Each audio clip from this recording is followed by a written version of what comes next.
I'm Jeremy. Hi, everybody. I'm Matt. Welcome to another episode of Livewire Review.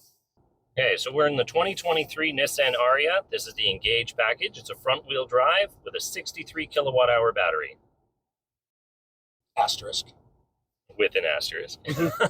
As everything does in this segment still, and that's just going to be normal for a while, I think.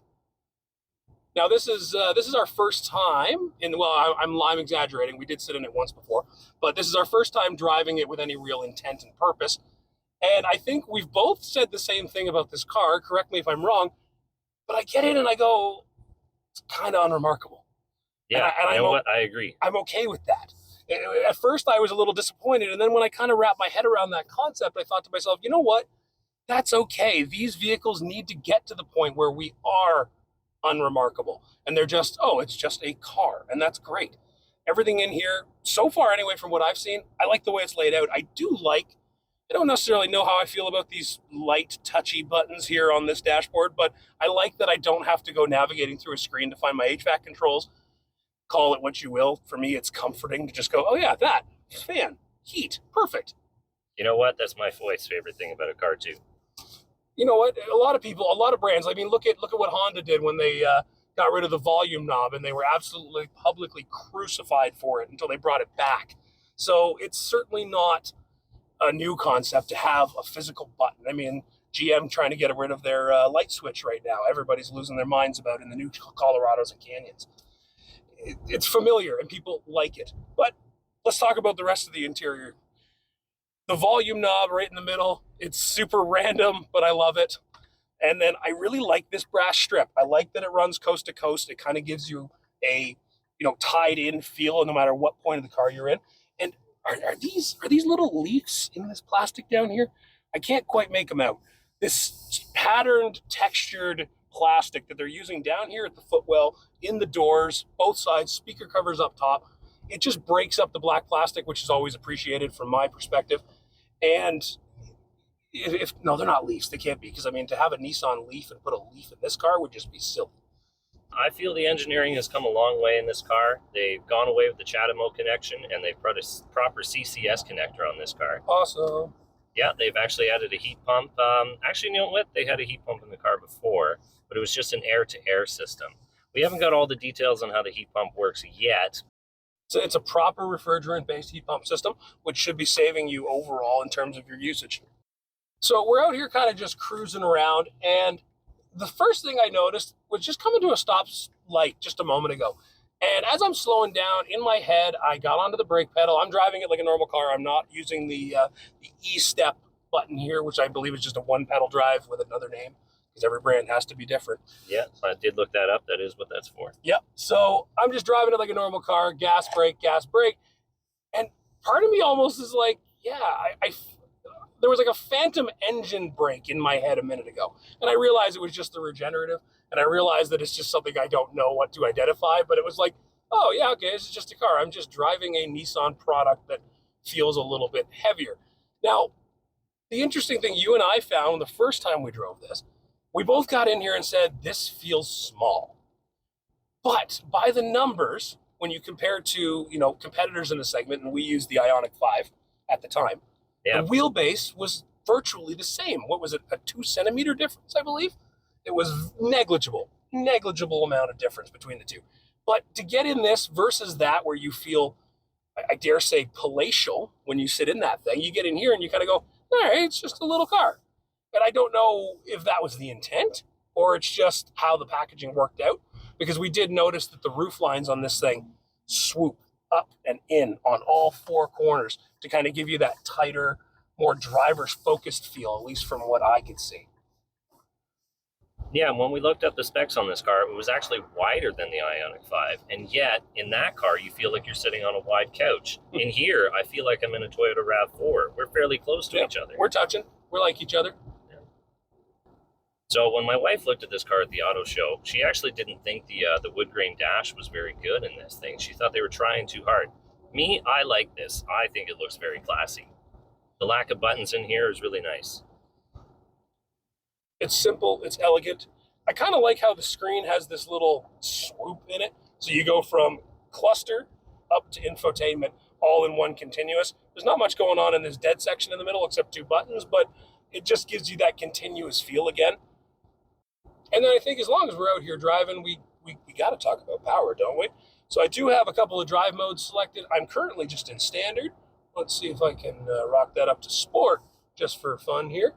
And, I might be able to time this well with a red light. Come on, come on, come on, come on, come on, come on, come on. No, all right, fine. Now, all right, I'll find something to take it off here in a second. Just hold on. Yeah, I believe the 0 to 60 time was somewhere in the 7-second range for this one. It is just the front-wheel drive model after all. Yeah, the Ariya will be available in a 4-wheel drive model, and I believe I'm going to butcher this one because I've been reading it in the media, and I think the name is silly. Sorry, Nissan. The Force all-wheel drive system, the numeric for RCE. I think that's supposed to be E-Force. E-Force? It's so clunky. Like, it makes no sense. Just call it what it is then. Anyway, neither here nor there. That's a gripe for me. But yeah, this will be available in an all-wheel drive package, and I am curious to feel what that feels like after driving this one. So what I noticed with this model is in our, to compare it to our Hyundai Kona, that one has a lot of lift in the front end when you hit the accelerator. Yeah. And when we get on the accelerator in this one, I feel like there's a software limitation to it, so you don't get that wheel spin off the line. Yep. All right, what was that 0 to 60 time again? Do you want to tell everybody? Somewhere around the 7-second range. We'll put the actual figures down below. Okay, here we go. Oh, that was a lot of wheel spin. We got a little bit of wheel spin there. Okay.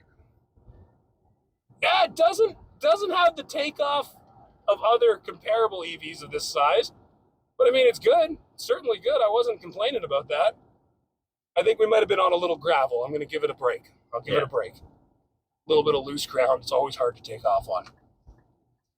All right, well, I'm going to pull in here, and I'm going to give Jeremy the helm, and let's see what you think. So my first impressions of this car is it's actually quite easy to drive. It drives very much like your conventional ICE vehicles. That's exactly what I was thinking when I said like I almost felt like a phantom engine brake, and that's just my brain saying this just feels normal, and that's what I'm used to. What I'm, we should probably tell the folks at home. You yourself, you live with 2 EVs. I do.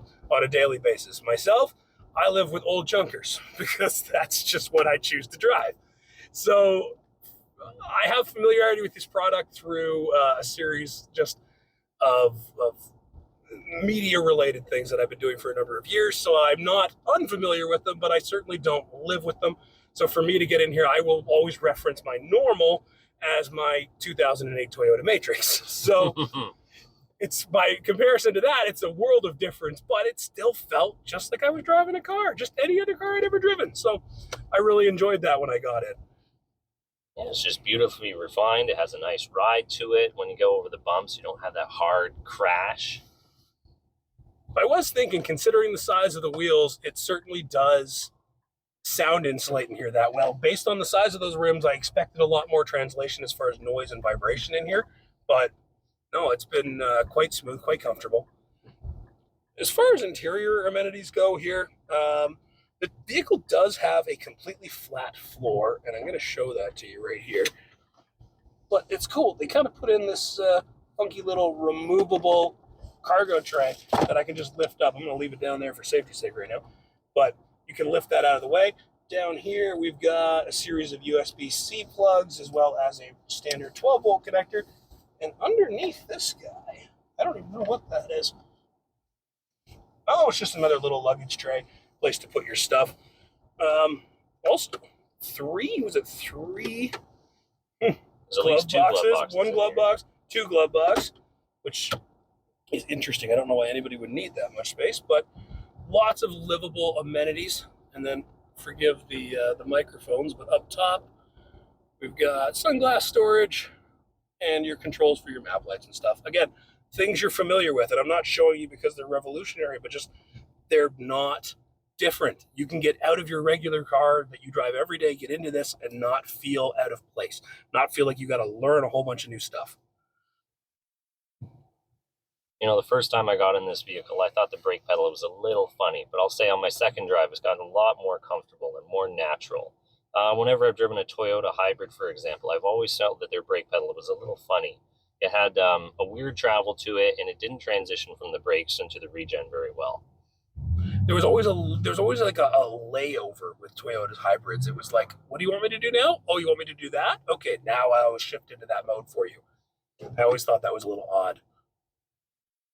You know what? The software on the accelerator pedal is actually quite nice. It reminds me of the old Honda Accords. The V6 Honda Accord used to come with 263 horsepower. So one of the things they did is they actually limited the throttle input up until about 25 kilometers an hour. And I feel like this car does the same thing so that you don't have tremendous wheel spin off the start. Okay, we're going to go for a nighttime drive here late at night just to see how the headlights perform. These headlights have a nice wide beam. I can see into both ditches quite nicely. Now if I just turn off the high beams here, let's see what the low beams are like. I really like the cutoff of these low beams. If we were driving in fog or snow right now, we'd be able to see perfectly clear. Now the high beams aren't quite as bright as other cars I've tested, but the low beams more than make up for this. It's nice that the automatic high beams have a dedicated button, which means you can turn them off easily on the fly. Say for this example, as we're driving through town here. So over by my left knee, I notice there's a little dial here that I don't see in most cars, and it's for dipped beams. This is often seen in European cars, but here they let you change it. Here I am going up the settings. You can see that the headlights move up a little bit. This is the highest setting right here, and lowest. This would be good for in-town driving or if you're towing a trailer or have a large load in the back. And you move it up if the car's empty.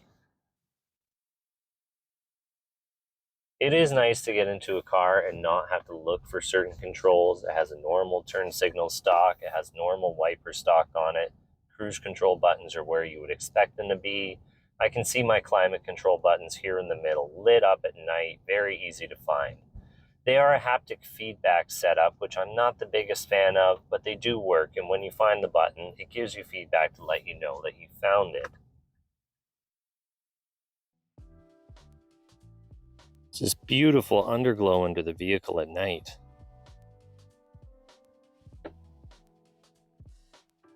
So when you walk up to this car at night, the doors unlock and all the lights turn on for you.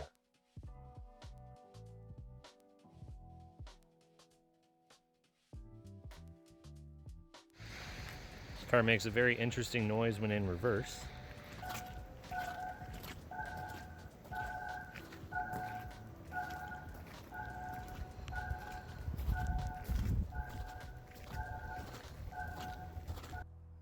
So this is an interesting feature on this car. If you're new to EVs, you're going to find out the hard way that most EVs only come with a 120 volt charger. So when you get home, you're going to find out that it takes 3 days to charge your car.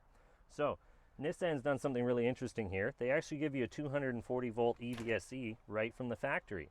So all you have to do is get a 1450 wired up in your garage and you're good to go.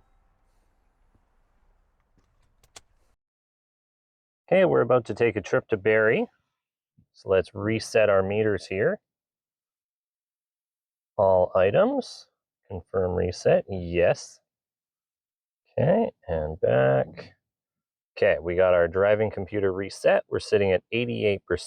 The GOM reads 214 kilometers. So let's go to our GPS here, and we're gonna find out where we're going. Okay, so we are going to the charger in the south end of Barrie, the Electrify Canada charger. Mapleview Drive, east. Okay, we got our destination set. The route calculation is complete. Proceed to the nearest road. Now, I did find something here under EV settings that I would like to share with everybody. Okay, so up on this screen, you go to the little gear button, and then you go under EV for the EV settings. Now, since we are headed to a charge station, and this is not a Tesla, it's not going to automatically set the battery heater on. So we have to manually turn that on because we want it to be warm when we get there to get the best speed. Now this is interesting. Under EV settings, under the main screen, you'll see the battery and cooling assist is also turned off. So you have to manually turn that on for the active cooling to engage. You'll just find that under settings under the main display. You can see it's cold out. We did set the pressures to 41, but they've dropped because of the cooler temperatures. It's about 2 degrees Celsius out. Well, let's head on our way. As you can see, when I put the car in reverse and the automatic wipers are on, it turns on the rear wiper as well. I got a very wet day. A little bit of hail, a little bit of snow was falling earlier. Now it's just a whole lot of rain. And from what I understand, there was some high winds as well. Now the Ioniq 5 is set up as a rear-wheel drive, but the motor's hanging right over the rear wheels. But I noticed it doesn't get as much traction as I would expect for something with the weight over the back end. This is a front-wheel drive model, and it seems to be handling much better, which is not something I expected. Now I'm used to driving one-pedal driving in my own car, but in this one, the E-step mode feels a little funny. It actually feels much more natural driving with the E-step turned off. This car is so quiet, you actually don't notice how fast you're going, so you do have to look down at the speedometer to find out. This one does not come with the heads-up display, but I can see the speed clearly in between the steering wheel. This car is incredibly quiet. The double laminated windows do a really good job of insulating the sound.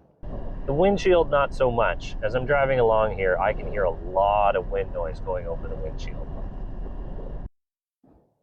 And when I use the washer fluid, it comes up along the side and some of it splashes over into the driver's side window. So if you had the window open on a sunny day and you had to clear the windshield, you're going to get wet.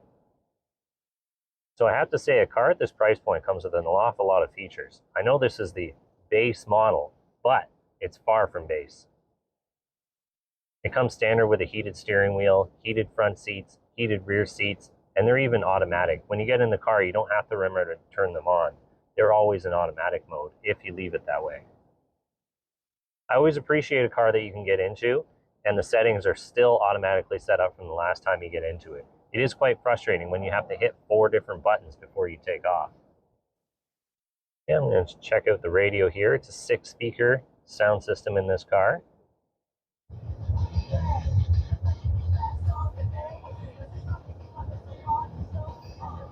It's average at best. I like how the rear view mirror is a frameless design. There is no chunky plastic surrounding it. It really does feel like a premium product.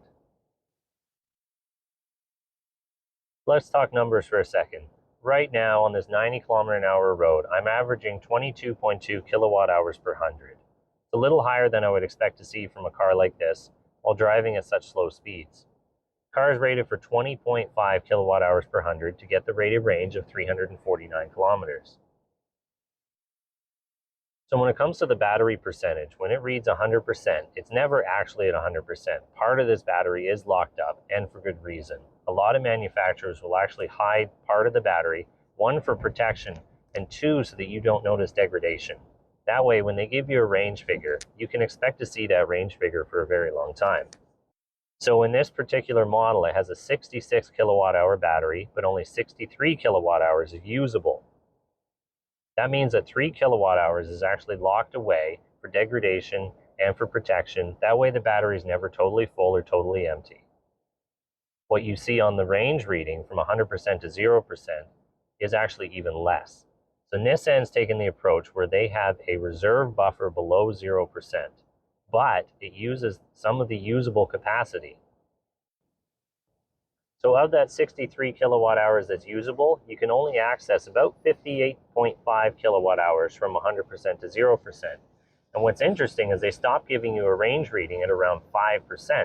So technically, the guessometer on the dashboard is giving you a range reading from 100% down to 5%. And then everything else is just a surprise. So that means when I see 198 kilometers left to go, that's down to 5%, where it's going to tell me I need to charge immediately. And then you'll be able to travel a few kilometers from 5% to 0%. And then there's another, let's say, 3 to 3.7 kilowatt hours that's actually underneath 0%.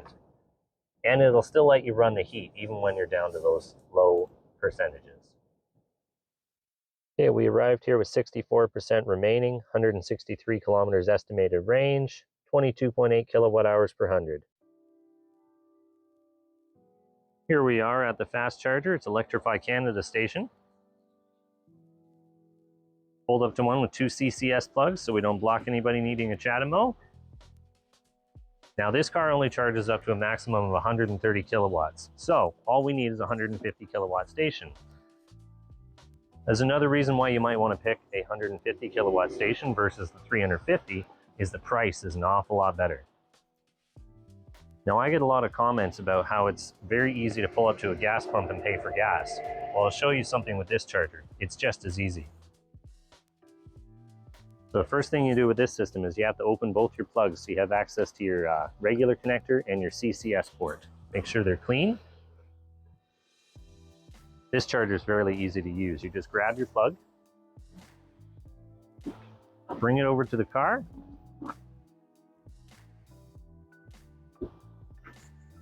it's a bit of a hefty plug, give it a click, make sure it's plugged in all the way. You got a blinking light to say that it worked.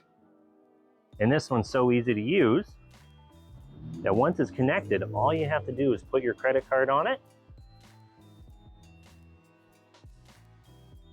wait a couple of seconds, it's authorized, initiating charging.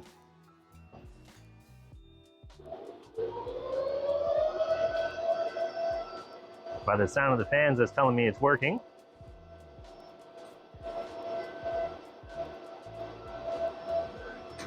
There you go, shows you how much you're getting charged. Hit continue, and you can enter your phone number for updates. Okay, I've submitted my phone number, so it'll keep me up to date on my charging session. And it's just that easy. Okay, we're gonna stop this charging session.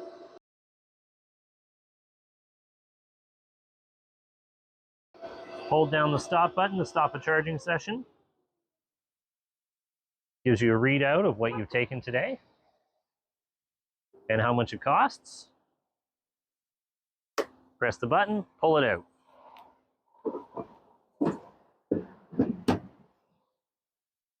And it's just that easy. Close your bottom connector first, then your top one, and you're good to go. You're on your way. Well, we've arrived back. We've traveled 54.4 kilometers, and that took 16.8 kilowatt hours per 100. So I'll give you an average down below the 2 drives, and we did just over 100 kilometers on this drive. So that should give you a fair idea of what you can expect with this car. Arrived back 51%, 139 kilometers remaining. Okay, and now it's time for the 3 car seat test. We're going to see if 3 car seats fits across the back of this car.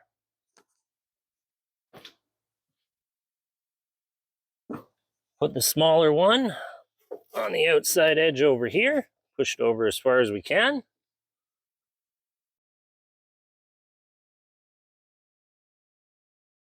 Put the medium-sized Graco one in the middle. So far, it's not looking good. We'll put the large one on the outside over here. And it's coming right out the side of the door. So 3 car seats does not fit across the back of this car. So let's take the big one back out. Move this one over to its normal spot. Set that one up there. And as usual, 2 car seats fits perfectly fine. You know, for a wide car, I would expect this to have a little bit more room in the middle. Let's see if I fit between these 2 car seats. This would not make for a good trip with kids. 3 car seats does not fit in the back of this car. 2 car seats barely fits with a person in the middle. There's a lot of room back here for a full-size adult, and a lot more headroom than I expected. It's probably about 2 inches of headroom still left to go before I hit the roof. Side to side, not hitting the side over here either. Lots and lots of legroom when it's set up for my height. And unlike some of the other cars, my knees are a bit lower than in some other cars I've tested. It's a lot of room, very comfortable. I could do a long trip back here. Let's try the middle seat. As usual, the middle seat is perched up a little bit higher, and you are encroaching a little bit on the sections next to you. So if you had 3 adults in the back of this car, you would be touching quite a bit. So be very tight and cramped in the back seat.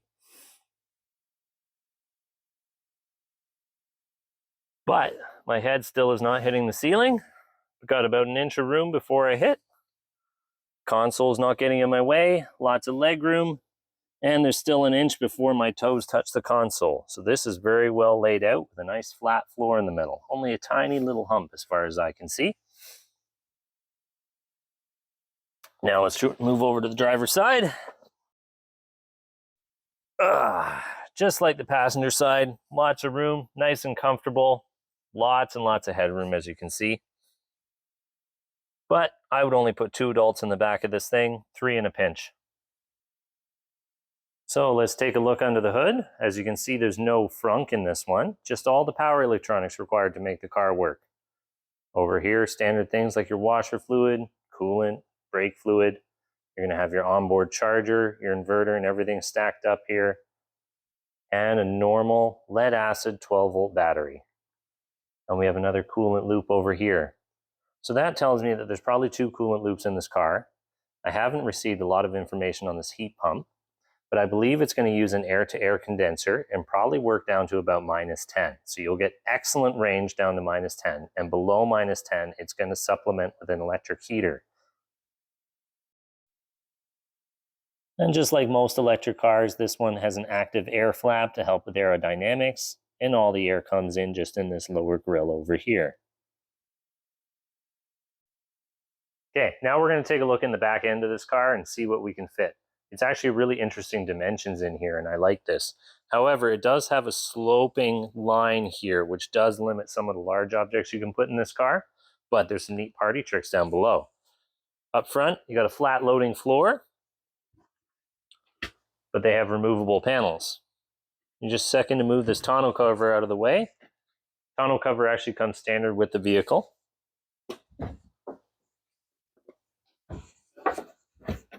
Just slips out like that so we can store it for later. Now we have the full view of the trunk so we can see what we can work with. Take out the panels one by one. Okay, so 2 panels come out and it gives you a low load floor down here. So you got lots of extra room. We have all of that in there. So if we take this out, there's tons of room in this car. Underneath that, there's actually another secret party trick. And we have our spare tire, but there is no spare tire in this car. Okay, we're going to put this back together and see what it looks like with the seats folded down. No power folding seats, but there's a lot of room back here.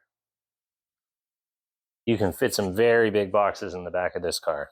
Now it's time to take the tape measure and see what kind of measurements we actually get. I take this tape measure and measure up to the back of the seats. I see about 72 inches before we hit the back door. Around 182 centimeters. Side to side, in the widest point, you're about 54 inches. Up here in the hump, I'm measuring about 43 inches. If I go ceiling to load floor, I'm looking about 26.5 inches before we touch the false floor. Now keep in mind there is room below that, so if I take these panels up right here, first we'll measure down to the first false floor. So, gain yourself few inches and you're up to about 32.5 inches with the false floor removed. But the size of the area that you can expand is only about 28.5 inches. So if you had a large box that you had to fit in that 32.5 inch space, it could only fit up to 28.5 inches deep because of that false floor. Let's do one last measurement before we finish. Sometimes you get something really long from Home Depot and you gotta see if it'll fit. Let's go all the way up. Center console, just touching the HVAC controls. Let's see how much room we have. You can fit an object in here that's about 8 foot 9 inches or 105 inches long.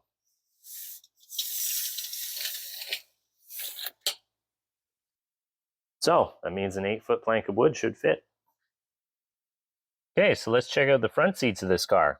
I gotta say, very comfortable in here. Nissan Zero G seats are really nice on a long drive. I love this beautifully crafted steering wheel. It's got a nice flat bottom to it with a chrome trim ring in the middle.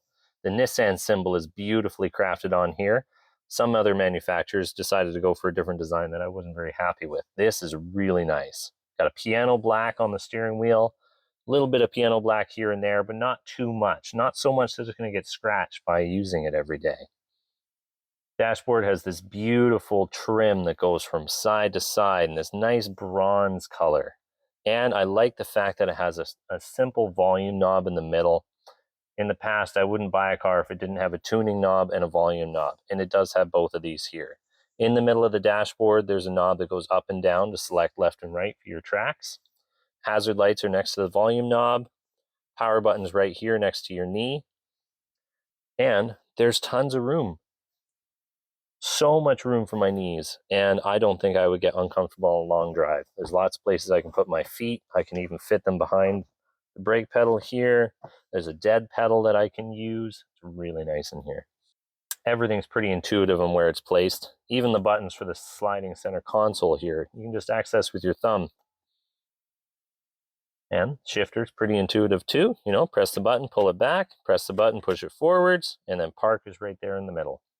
You find your E-step controls right here and your drive mode selector right here. And what's nice, this car has memory seats. There we go, set it to number 1. And when I get in, I can just press it in order to get back to my spot. Okay, here we are in a typical 2-car garage. Still got space in the front where we got the generator. And let's see how much room we have on the back.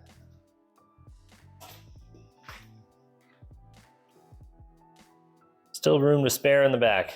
So this car will still fit in your normal small 2-car garage. I just wanted to mention something that I found out. As you can see, I'm charging the car right now, but there is no percentage showing up on the display, and there is no charge limit showing up on the display. Now there's a good reason for that. I just found out that you can't set the charge level on this car. It was actually in our training for EV training that setting the charge level to something around 80% or less will give you a lot more life out of your battery. So it baffles me that Nissan would not offer that this day and age. See, if I go over here to settings, and we go under EV, battery and power alerts, low battery on, all this stuff is standard. Charging messages,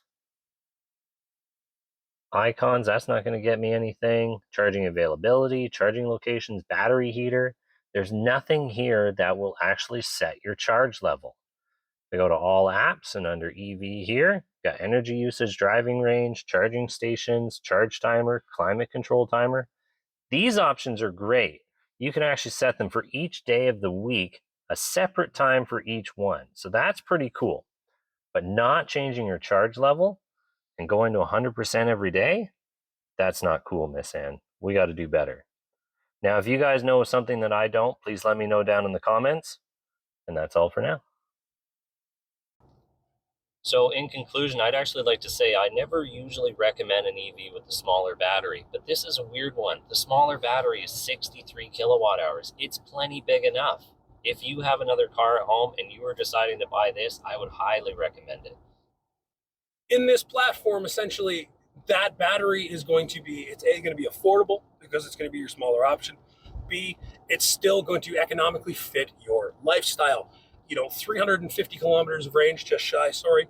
It's still quite considerable. Like, you can get to the majority of places you need to go without having to worry about charging there and back. For the average commuter, it's probably more than plenty. If you're doing more than 350 a day, reevaluate your life. But I digress. It fits nicely into the market, especially at this price point. And price as tested, we'll put it right here on the screen. It's a good package. You get a lot of features in here. It's stuff that I would like to see, stuff that you see in higher end cars that you pay a lot more for as well. Plus, you get that added benefit of I save the planet every day, and I like that. I always feel good about that personally. It's funny, that's why I switched to EV so quickly. I always thought about that before I got it. I was like, I want to get in a car and I want to stop burning gasoline. It's a nice feeling. So my big takeaway from this car is just how easy it is to jump in and drive. If I throw on the Pro Pilot Assist, the radar guided cruise control works as you would expect. It's a nice simple button. You press on, you hit down to engage your cruise control, and that's it. There's nothing else to think about. That system has been around with Nissan for quite a while, and it's certainly become refined. Every model that I've driven it in, it just gets better with time. And obviously, why reinvent the wheel? Just put it in everything. Everybody gets familiar with it, especially if you're a brand loyal shopper. You're going to keep coming back, and you're going to keep going, oh yeah, I know exactly how to use this, and it's great. And unlike some of the competitors, this one actually has a radar in it that works. Yeah, who needs a radar? Well, I can tell you from experience, a radar comes in very handy. Yeah, so in conclusion, if you're looking to get into EVs and you have another vehicle already, you're going to find that you're going to do about 90 to 95% of your driving in this car. It's just that easy to live with. When we first got an EV, we almost never drove our other car, and then we ended up with a second one. It certainly is. It seems to be the logical transition. I myself actually looked at a plug-in hybrid recently, and I found myself, as soon as the electric range ran out on the plug-in, I was disappointed when the engine came on. I was like, oh, I thought I was doing good. I thought I'd have enough to get there. I had exactly the same reaction. My first EV was actually a plug-in hybrid. I did have a Toyota Prius Prime. You know how long I had that car? How long? About 1 month. Mm-hmm. Honestly, the car was actually pretty good, and it turns out it's one of the best plug-in hybrids in the segment. It has an air-to-air heat pump in it, so that helps in the cold weather. But I had the same conclusions you did. When I got into it and I drove my 40 kilometers and I ran out of range, I was disappointed. Yep. It almost became a game every day in order to try and get the most out of your range. Most importantly, and this has become a weird qualifier for myself when I'm looking at new vehicles, does it have a heated steering wheel? Yes. Yes, it does. And in Canada, that almost sells the damn car for me. So, guys, if you're interested in this vehicle, the 2023 Nissan Ariya, come on down to Bourgeois Midland Nissan, where this particular vehicle is actually sitting right now on the lot. You can come and drive this one, have a look, and if this isn't the model for you, we've got other options, and we've got people here that probably know more than us that can talk you through it and show you all the different features and get you on your way. So I think that's about it for this one. Anything else to add? No, then you covered it. I think we're good. Thanks for watching, guys. We'll see you next time. See you next time.